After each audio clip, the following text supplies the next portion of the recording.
Often a piece calls for what it wants. You know, I think as an artist, I'm trying to take that pose of letting a piece speak for itself.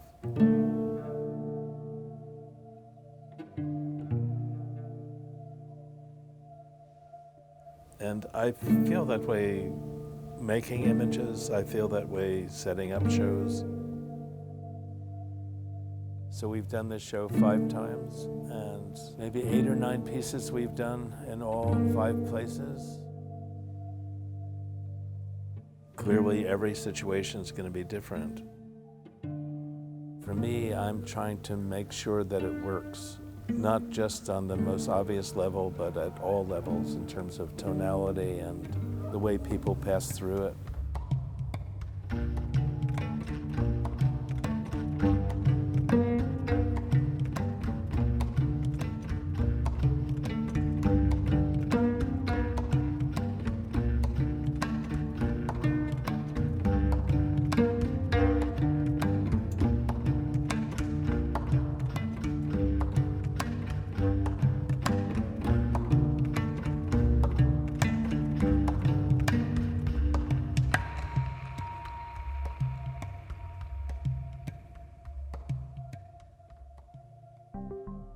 It's clear that he thinks a lot about the spaces that they're going into.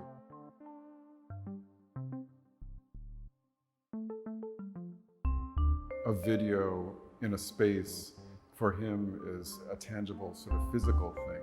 It's not a fully transparent medium any more than painting is, that it has its own set of qualities that we have to deal with when we install and project it. With Peter's work especially, there was a lot to choose from, and there's many, many different directions we could have gone with the exhibition layout. Marie had all these amazing ideas about playing with the space. In each venue, it is an interpretation. The biggest change for me is the way the visitor is invited to go through the works. We have to develop for each piece what the artist thinks that this is the point, that this is the most important. He's really probing sort of the edges of what video art is and can do, but then also being very minimalist and just paring it down to its essential elements. The complexity you can reach with very simple equipment. And in all the piece of Peter Campus, this is light and camera, a video projector, the adjustment of all this. For me, it was absolutely clear that this was a major approach in art, radically new. And someone at my age looking back on my career, it's a nice way to see the pieces intermix. So with a wave, it's a bit like that room is designed for it. It's one of those things that's too easy. You know, it's like good students. The good student just absolutely has no need for you whatsoever.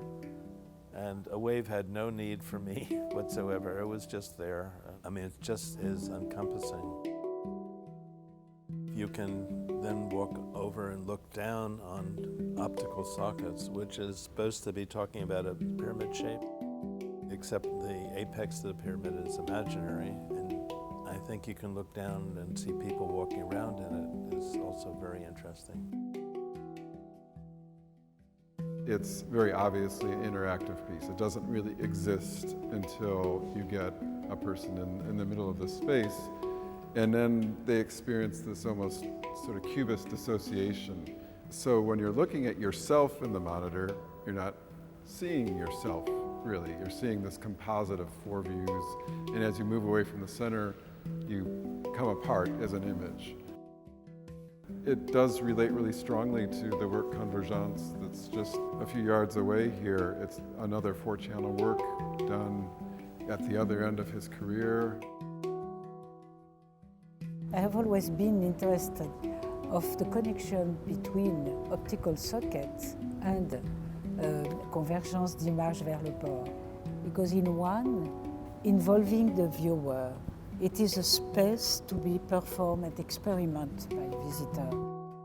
On the other room, Convergence proposes also an environment in which the visitor does not change the image, does not affect the image, but what is important is that the exploration of the piece affects our own experience. When you don't have a fixed place, like in the cinema, you can move, you can adjust your perception, and you feel something very different, the matter of this digital image.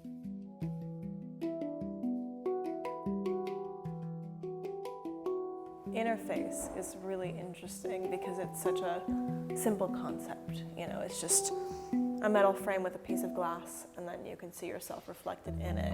But it really is such an interesting experience to watch people interacting with it because they're not used to confronting themselves. But with Peter's work, you really start investigating, like, how is this put together? What's the height of this? Where's the camera?